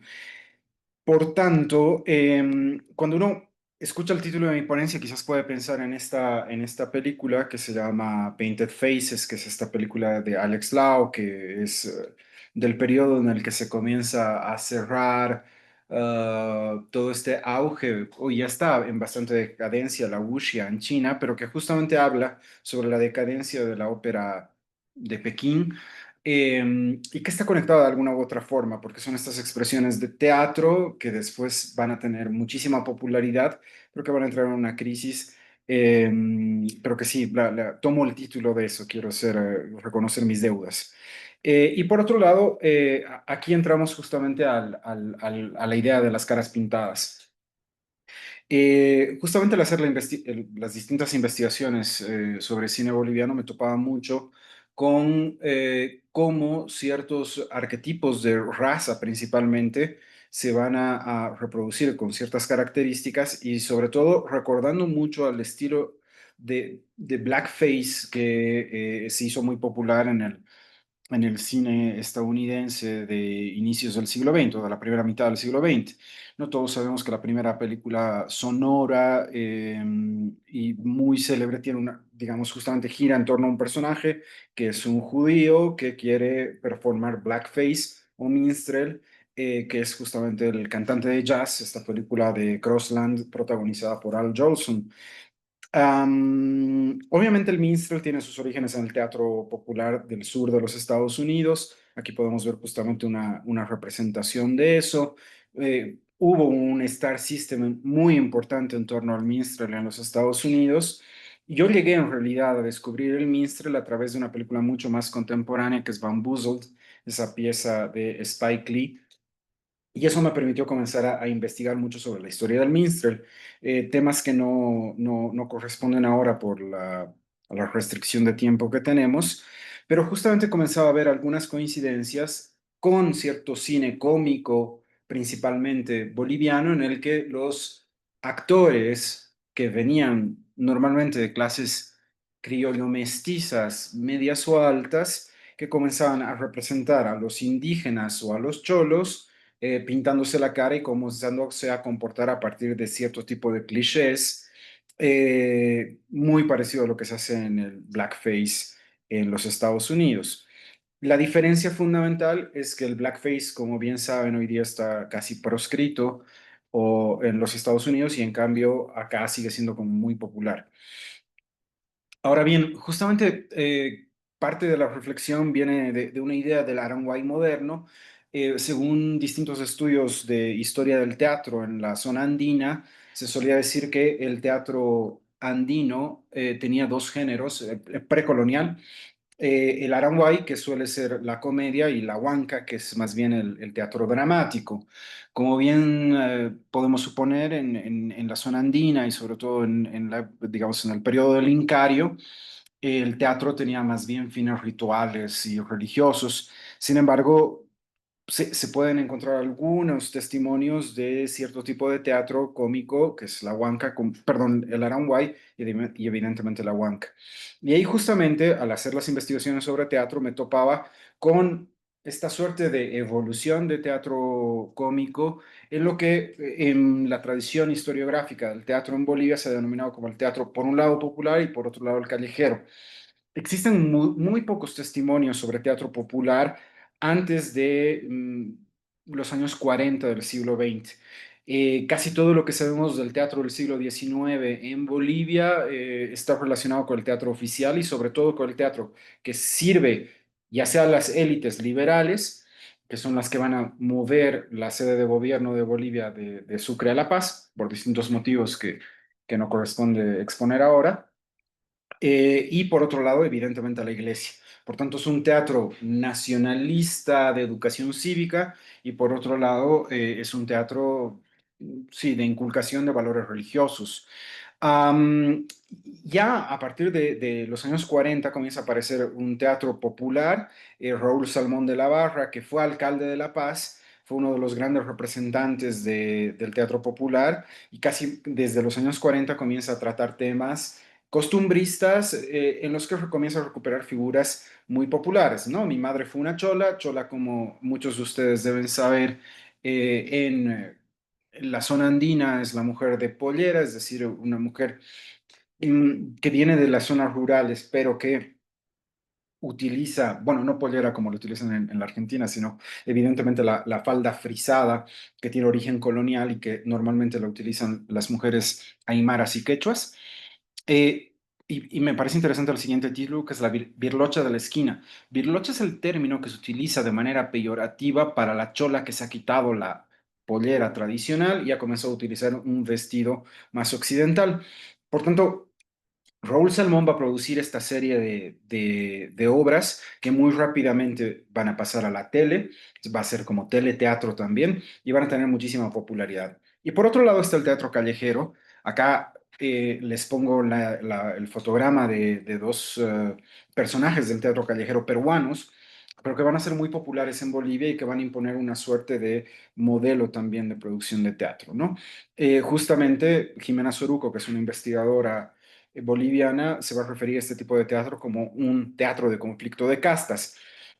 Y yo tengo mis peros a la hora de plantear eso, pero sin embargo en este teatro creo que si bien se critica el orden establecido, también se hace una reproducción bastante problemática del indígena, del cholo y evidentemente también y específicamente de la mujer. Ahora bien, por otro lado, otro elemento que me parecía interesante para esta investigación es que a partir de los años 60 en Bolivia comienza a proliferar lo que aquí se ha denominado como café concert. Obviamente, cuando pensamos en café concert, en lo primero en lo que podemos pensar es en el café concert parisino y obviamente en esta suerte de representaciones de Degas.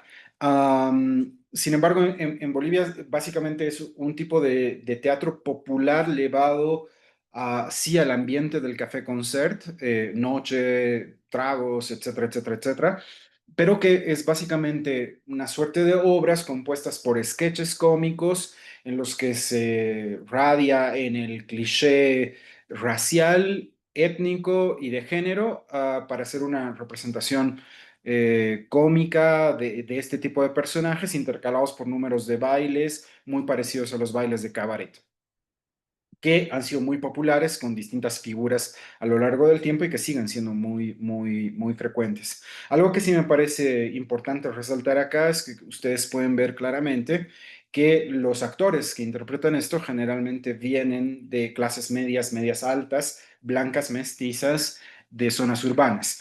Pero generalmente los personajes que suelen ser ridiculizados o utilizados como motivo de motor cómico son más bien personajes populares rurales.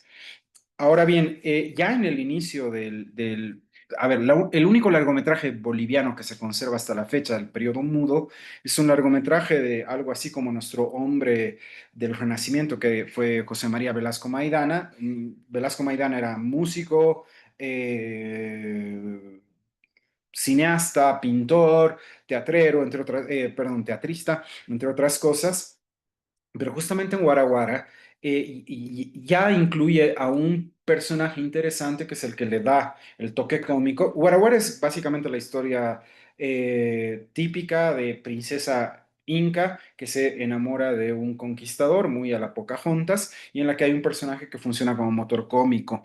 Ese personaje está interpretado por Emo Reyes, que sabemos por las crónicas que fue un cómico importante de la época, pero realmente en las historias del teatro y en las obras importantes de teatro del siglo XIX e inicios del XX, el nombre de Emo Reyes no aparece en ninguna parte. Por tanto, ahí ya se puede encontrar como una suerte de elemento que precede. Ya a lo largo del siglo XX, ya con la aparición de la televisión y del cine popular, podemos encontrar como ciertas manifestaciones en las que es muy frecuente, nuevamente, que actores urbanos interpreten a personajes rurales o que hombres, bueno, esta cuestión del travestismo es muy frecuente, eh, interpreten a mujeres, evidentemente resaltando cierto tipo de características no muy favorables.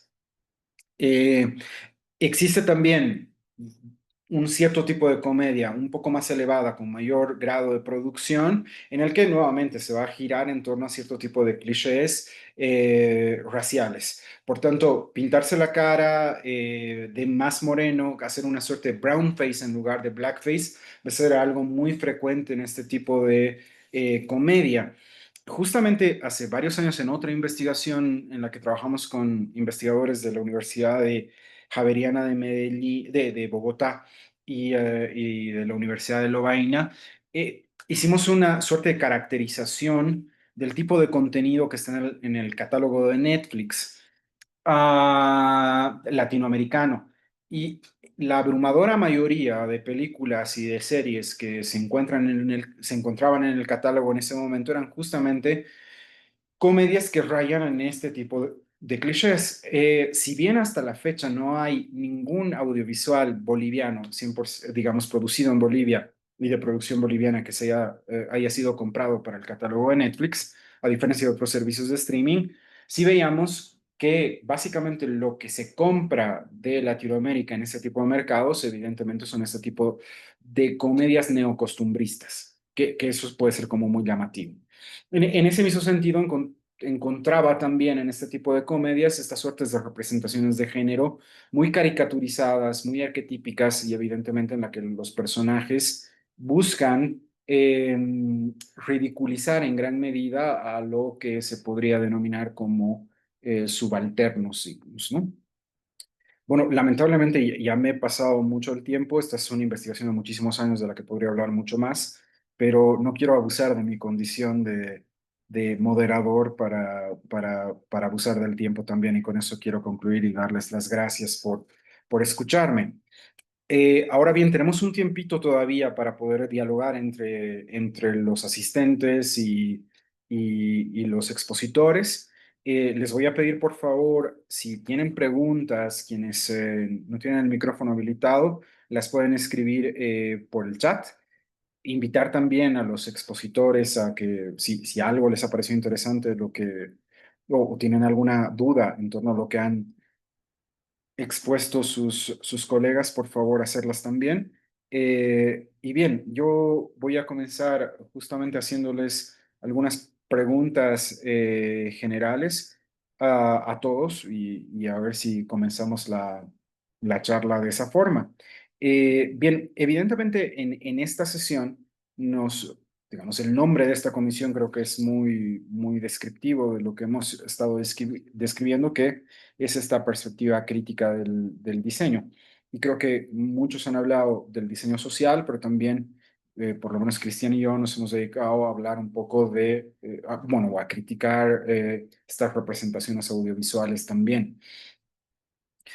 Básicamente estamos viviendo un momento en el que hay una suerte de estandarización de ciertas estéticas y de ciertos discursos a través de la popularización de ciertas tecnologías de la comunicación.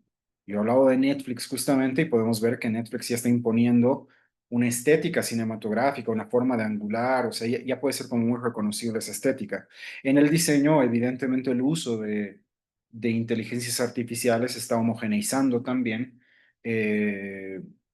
la forma de diseñar. Eh, ¿Cuáles son los retos que tenemos nosotros como investigadores frente a estos procesos de homogenización de discursos, de homogenización de estéticas a través de las nuevas tecnologías?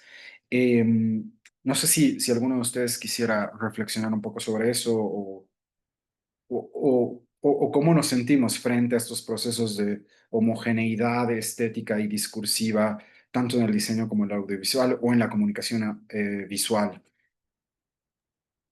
Eh, Empiezo, si te parece, Andrés, Por porque favor, Cristian.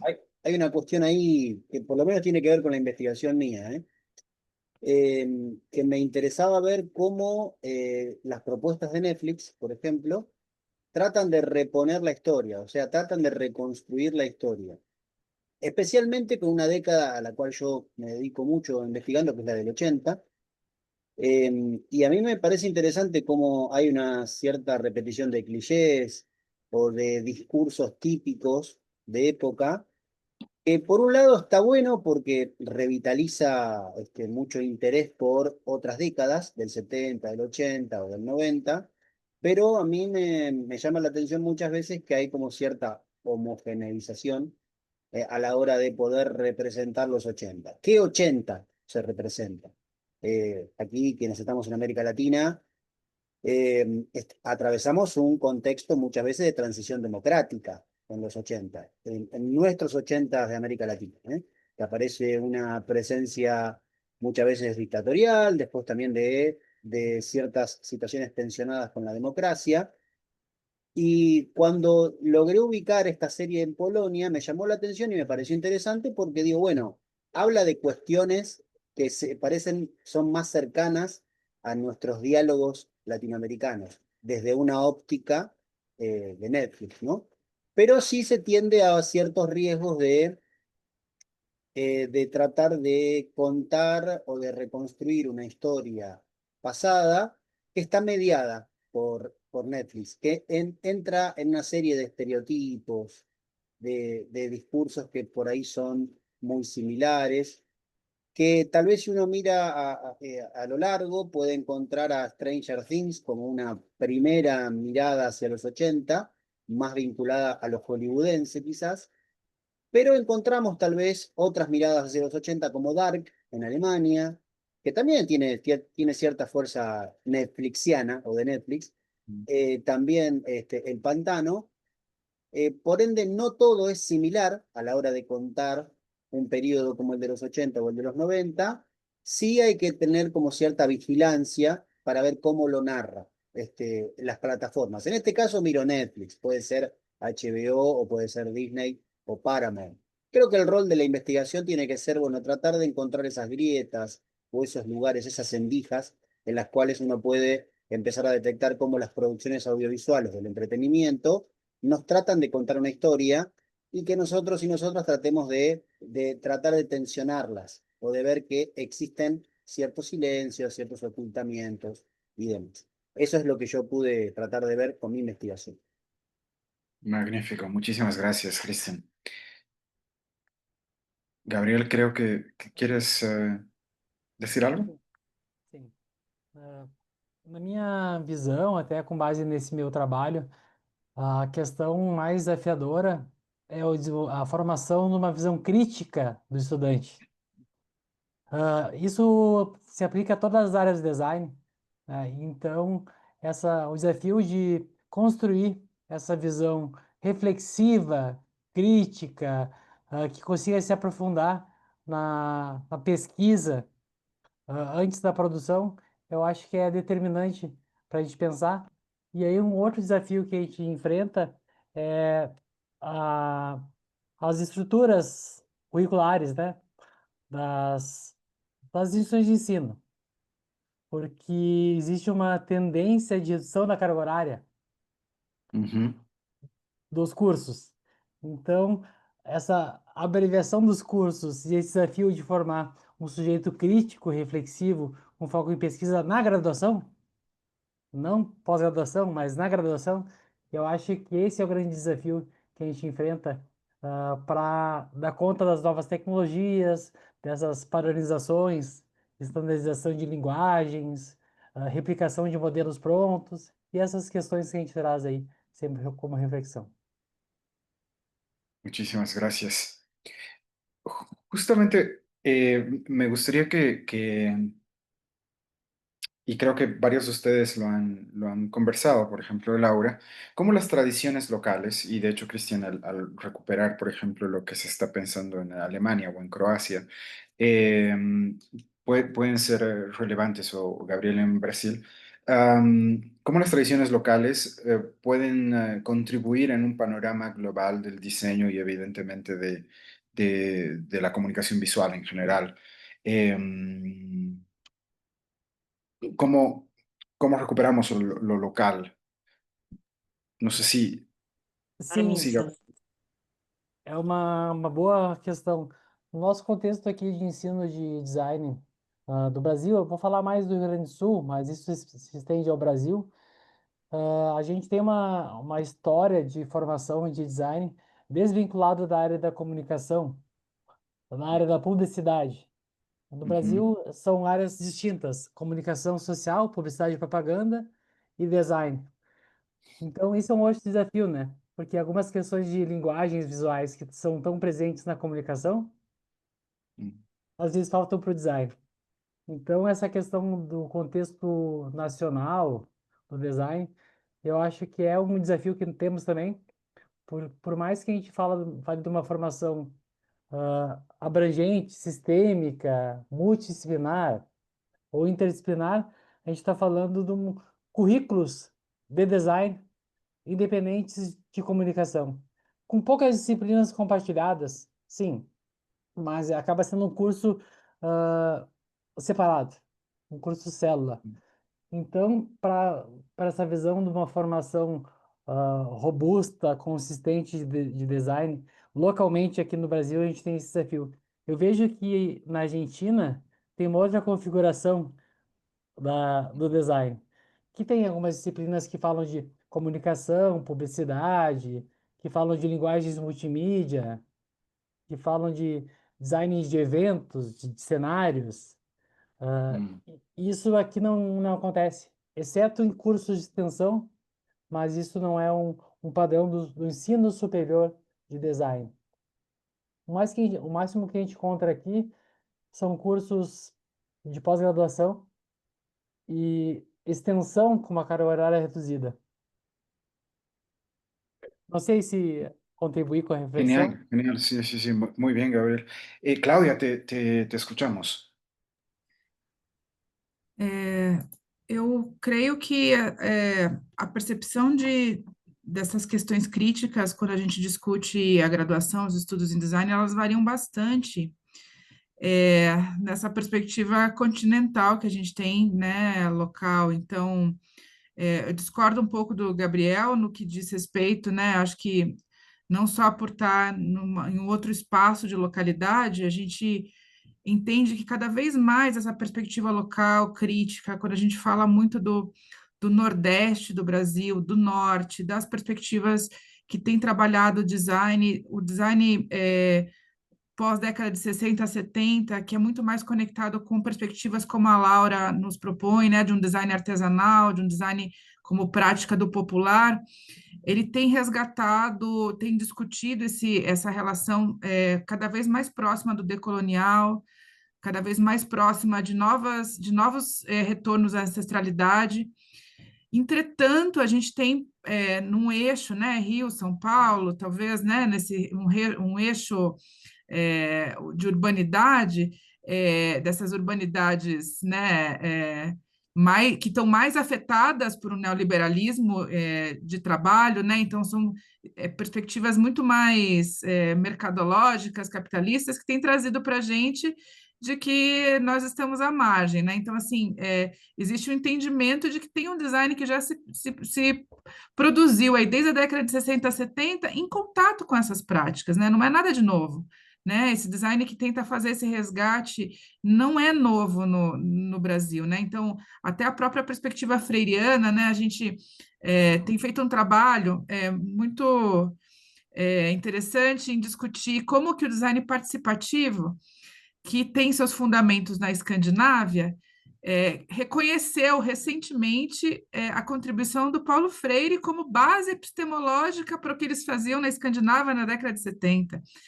Eles reconheceram que o trabalho do Freire aqui na América Latina, com as comunidades no Chile e no Brasil, foram a base de discussão, né? Então, existe o entendimento de que talvez a gente já esteja muito mais à frente, nós, como América Latina, já estejamos num pensamento crítico original, que nos colocou em possibilidades de projetar e de pensar outras bases epistemológicas para esse projeto de design, para esse projeto de futuro com o qual a gente quer lidar. Então, eu tenho uma perspectiva otimista em entender que cada vez mais as universidades e a educação em design têm desvelado, né? Assim como vocês têm feito com as teorias que envolvem filmes e teorias, a gente também tem trabalhado muito com gênero, com possibilidades que envolvem discutir a produção audiovisual e novas narrativas. Cada vez mais esses cenários de desvelamento têm se tornado uma prática comum, né? E isso nos dá um conforto de pensar que uma educação né, mais integrada está indo para esse caminho, né? De projetos cada vez mais que desvelam o real e que propõem novas formas de fazer coisas, né? Então, tem uma visão mais otimista sobre o cenário. Muito Genial, bem. muchísimas gracias. Só uma contribuição pegando o gancho da Cláudia. O meu comentário sobre estrutura curricular é muito mais voltada para a questão de currículos de acordo com as diretrizes curriculares nacionais. Até para contextualizar, eu venho numa história de coordenação de cursos de graduação há mais de 15 anos. Então, a minha discussão é muito mais do ponto de vista da estrutura e não de práticas. A estrutura curricular, o desenho mesmo da sequência de disciplinas, e que é só um recorte, né? A gente sabe que as práticas transcendem, atravessam toda essa questão de currículo, até levando em consideração o que foi comentado aqui já, a diferença dentro do mesmo território, né? Território nacional, a gente tem vários tipos de design, muito embora o desenho curricular pelas diretrizes do Ministério da Educação estabeleçam parâmetros. Então, só esse ponto aí de destaque, né? Mas eu concordo com o que já foi comentado aqui pela Cláudia. Genial, gracias, Gabriel. Laura, te escuchamos, por favor. Bueno, creo que un poco de acuerdo con los compañeros, ¿no? Que tiene que haber una articulación entre políticas públicas, educativas, principalmente, que sustenten estas prácticas que venimos haciendo de las universidades, a partir de los años 90, específicamente acá en Argentina, en universidades nacionales como la FADU. Se ha incluido el diseño social en programas que no estaban dentro de la currícula y gracias a mantenerlos en el tiempo se han podido incluir más y más y más, ¿no? Y bueno, estamos en este momento, en este contexto de crisis conceptual, incluso donde no podemos ni nombrar lo que está pasando porque no tenemos los herramientas conceptuales, de poder hacer este tipo de reuniones, de encuentros de investigadores y plantearnos esto que Andrés nos propone pensar, ¿no? ¿Cómo podemos superar esta dimensión de articulación y de vivencias? Porque también nos damos cuenta de esto, la teoría es teoría en base a la práctica. Pero si nuestras generaciones más jóvenes, por llamarlas de alguna manera, no van a la práctica y solamente se quedan con una letra muerta, no estamos en el encuentro que produce ese cambio, ¿no? Está en el encuentro el cambio. Entonces, el poder acercar no solo, no la comunidad entera, porque es a veces imposible llevar a los estudiantes a la universidad, a la comunidad o la comunidad a los estudiantes, pero sí acercar las materialidades, los procesos, trabajar con lo performativo, trabajar con lo artístico, con lo creativo, que los estudiantes lo que expusieron de Cuba es fantástico, ¿no? A partir de las materialidades, cómo genero yo esas materialidades, ese proceso, vivenciar ese proceso, encarnar ese proceso, genera nuevas subjetividades y por lo tanto creo que vamos a poder volver a tener una cierta valoración de lo propio, de lo tradicional, de lo nacional, de lo latinoamericano, ¿no? Yo no sé, Andrés y Cristian, ¿no? También el cine villero que hubo acá a partir del 2001 en Argentina, o sea, cómo, con qué los recursos necesarios están, ¿no? La cuestión es qué hacemos con esos recursos y saber qué es lo que queremos, ¿no? ¿Cuál es nuestra identidad? ¿Qué es lo que queremos expresar? Poder expresar, saber que la creación nos da la pauta de la creación, el arte, el diseño, nos da la pauta de cambio, ¿no? Nos da la posibilidad de cambio. Creo que ahí es por donde tenemos que ir. Gracias, muchas gracias. No, muchísimas gracias a ti, Laura. Sí, evidentemente mis preocupaciones iban en torno a, yo enseño una materia que se llama Arte y Cultura Latinoamericana, y es muy curioso cómo Latinoamérica les resulta mucho más exótica a nuestros estudiantes latinoamericanos que el arte tradicional europeo o el arte clásico europeo más bien. Pero justamente quiero resaltar y agradecer a la Universidad de Palermo por abrir este tipo de espacios, porque nos permiten reflexionar y encontrarnos y proponer cosas y descubrir lo que están haciendo en América Latina nuestros colegas. Justamente agradezco a Alejandra Guardia por haberme invitado a coordinar esta mesa en específico, esta comisión. Pues al fin y al cabo creo que la función que tenemos como académicos y como investigadores es reflexionar y fomentar y desarrollar pensamiento crítico, como muchos de ustedes lo han dicho. Pero bien, con eso quiero dar por concluida esta comisión. Ya estamos al filo del tiempo que nos habían asignado. Agradecer a todos los ponentes, ha sido para mí un regalo poderlos escuchar y poder compartir sus reflexiones, sus investigaciones y sus hallazgos. Agradecerle también a Micaela Vega por habernos hecho el apoyo en la coordinación técnica. Espero que podamos encontrarnos pronto y que esto sea el inicio de posibles colaboraciones entre nosotros. Muchísimas gracias y con eso yo me despido. Bueno, un gusto como siempre. Muchas gracias. Muchas gracias. Muchas gracias. Gracias. Gracias, saludos a todos.